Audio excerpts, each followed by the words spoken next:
Good morning, everyone. How are you? It is Thursday, June 15th, and it's so nice to see you here. What did we decide for Thursdays? Serena, oh my God, I was just thinking about you, Serena. You know what, Serena? You're going to love this show because it's about feeling overwhelmed. And I know my artist, Serena Buski, and my friend is just an amazing person, an amazing artist. Hi, Jacob. Good morning. And Serena does a lot of sound healing with these beautiful drums and such. And so I was thinking about today, one of my favorite artists. I was thinking about, is Thursday, is it Theory Thursday? Is it Thoughtful Thursday? We've been kicking around ideas about Thursday. And I got to tell you, I'm just a little bit overwhelmed these days. It's a big transition period in my home from my son's going off to college. I want to be able to. Oh, thank you, Jacob. I pulled my hair back. I'm in my exercise garb today, and I pulled my hair back. I like it back too, and it doesn't really stay, but I'll be a bunhead soon, because Dion and the ballet. Hi, toi. Um, Good morning, Eugene. That's my husband, everyone. So I was thinking, we're in transition in my home. My son is going off to college, but not yet. It's not till late August, but he's finishing up with high school, and that's a transition for us. I'm always in a transition in terms of work, and because when you are an entrepreneur, you freelance, you're always kind of, I don't know, untethered, but tethered, but you all know what I'm talking about.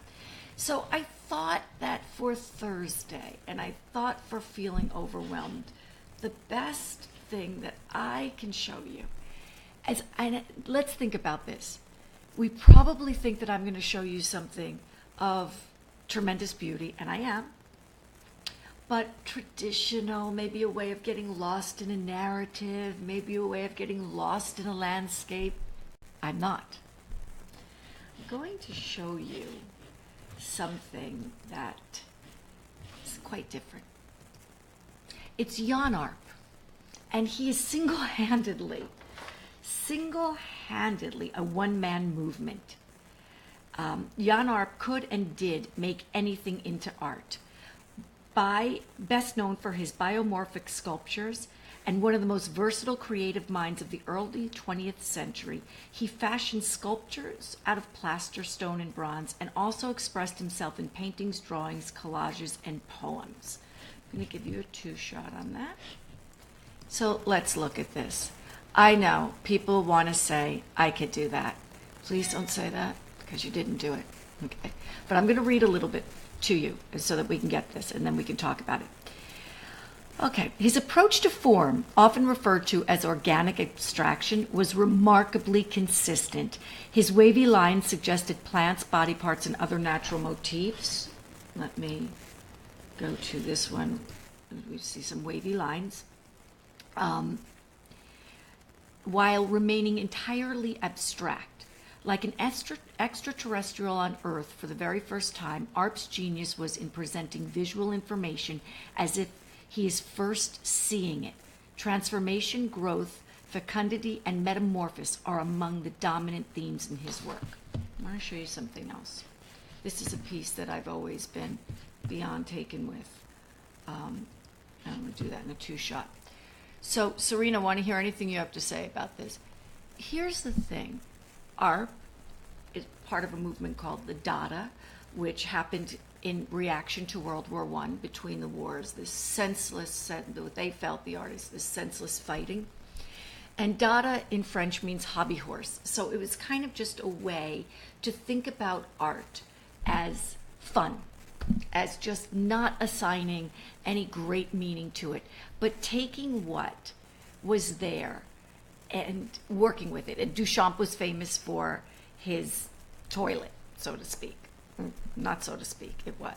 So what I love what Arp does is he's looking at string. Hey Stephanie, good morning. He's taking these pieces of string, he's drawing, and something that he just wants to be light and easy, though, creates an obsession for him. It is stated that he would spend years on pieces like this, getting the string in exactly the right spot, this obsessive nature for him, yet juxtaposed to something so light, supposedly, and airy, and to take take their minds, the Dadaists, away from the war. So I want to read you just some quotes for him. Let's see. Arp's work, this is not a quote. Arp's work is non-representational, yet firmly rooted in nature. That's very important. His most abstract compositions suggest organic form. This keeps the viewer curious and provides a consistent framework for satisfying the eye.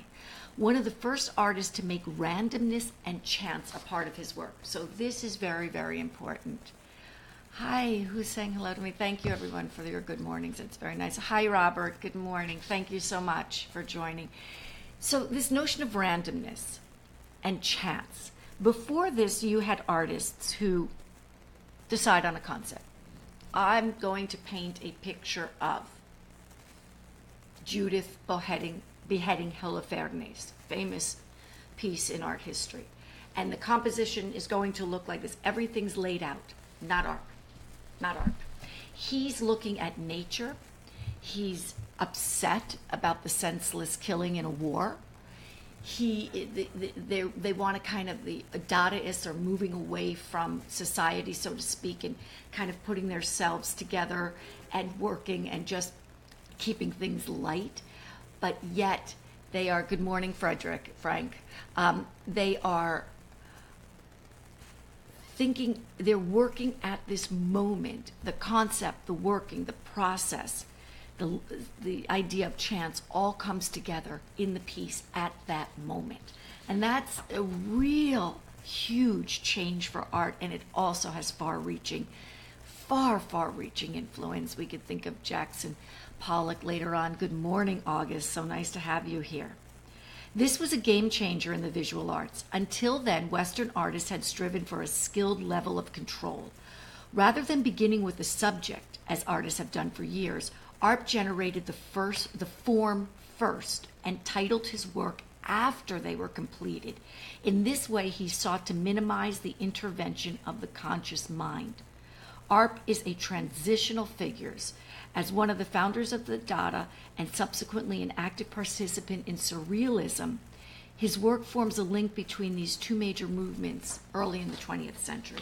So I want to show you also, because poetry became very important to the Dadaists and for Arp specifically. So can you read that poem? I'm not even sure I can. I think I'm getting old. This is not good. But I'm going to read you. So this is a sculpture of Arp's. I want to read you some quotes by Arp. And he says, these collages were, let me go back to a collage and then to read this one quote so that you could see that. These collages were static symmetrical constructions, porticos with pathetic vegetation, the gateway of the realm of dreams. They were done with colored paper in black, orange, and blue dye plates. Although Cubist painting interested me very much, not a trace of their influence was to be found in my collage. Good morning, or good afternoon, Roger. Yes, although he was interested in Cubism, he's not looking in a Cubist way, he's looking in an organic way, a biomorphic way. He said, I wanted to create new appearances, to extract new forms from man. He goes on to say, all things, and man as well, should be like nature, without measure. I just really love that. I just love that quote from him. I want to go back to the poem and see if we can look at that as well. So on this Thursday, when I'm in tremendous transition, actually, I'm going to go back to the two-shot. I'm sorry, we'll get the poem up. I guess I didn't go back to the two-shot. Sorry, guys. I've already had a hectic morning. Oh, my God. So on this Thursday, when I have friends who's recently lost a parent, you know how it is some days. It's interesting. I don't take myself to an art that is necessarily just pleasing to the eye or make me feel like everything's beautiful. I find myself really going towards art because it takes us, I feel it takes us away from the severity of things in the world, in politics, in our own personal lives. And that's what the Dada were interested in, creating a kind of like an alternate space among the atrocity that was World War I. And so looking at his forms and seeing these shapes and reading his poems, I'm just so taken with the way he worked. I can almost put myself in his world, and just, can you imagine just working on this piece all day, and when the line doesn't go exactly where you want it, you just continue to work on it and work on it. This focus, this pinpoint focus on something that's just between you and itself, I just find incredible. And he said, ever since my childhood, I was haunted by the search for perfection. And imperfectly cut paper literally made me ill. I would guillotine it. So it's interesting, as we viewers look at this, we do not see perfection in this, but he does. And so it's within that framework and his eye that I think is so amazing. What is perfection for one person and what may be just a light string piece for another, but whatever it is, we can bring ourselves to that. Roger, you're on the metro. Yeah, the Berlin Metro. I spent a lot of time in the subway yesterday in New York. The day before, my God, it was sweltering. It was just awful. Let's go back just to the poem and to the sculpture, because I think it's so important. The night blue with the blue, or violet passing, or great conch shell of shadows, in which naked, pale, oh my God, I can barely read this, human flowers passing are waving. Goodbye with, I can't read it, or sheer fragrances. You get the idea. I see, okay, let's talk to Robert. I see the perfection is beautiful, sublime. Mention the artist's name again. Yes, I will, Robert. Thank you for that. It's Jan Arp. It's Hans Arp, but when he wrote in French or when he was showing in Paris, he would call himself Jan Arp. JeanArp. I will post it. I should always post the names on these pieces, but sometimes I want to see if anybody knows who they are before I post it. So for this Theory Thursday, or whatever we call Thursday, take a moment and look at the Dada movement, ARP specifically, and how he took away this notion of the perfectly planned out piece, and he took what he had. He used chance and this notion of the moment. I want to get that exact wording for you. He used chance and spontaneity for his artistic process, which at that point was a very big break in art history. So for myself, as I said before, days where you're feeling overwhelmed and such, this is the type of work I look at, to stay thinking about the spontaneity, the chance of it all. Things will change, and there's a real energy to it. So I really hope that you enjoyed this. I really urge you to look at more of his work, because it's really so sublime, and it's just simple in a way. Oh, my mom just joined. I can't stop yet, everybody. Mom joined. Wait a minute. We have to talk to Mom about this piece. Mom, this is Jan Arp, and it's all about a reaction to World War I and the atrocities of war. And what he wanted to do was just create art out of pieces that he saw. So whether it was string or pieces of paper. Actually, let's go back to that piece of paper. I really like that piece a lot, the black and white piece. I'm sorry. For some reason, I cannot get back to that. Let's see if we can. Okay. I can't get back to that right now. But I'm a little frozen here. But I love this. Oh, yes, I can. I'm sorry, guys. Here we go.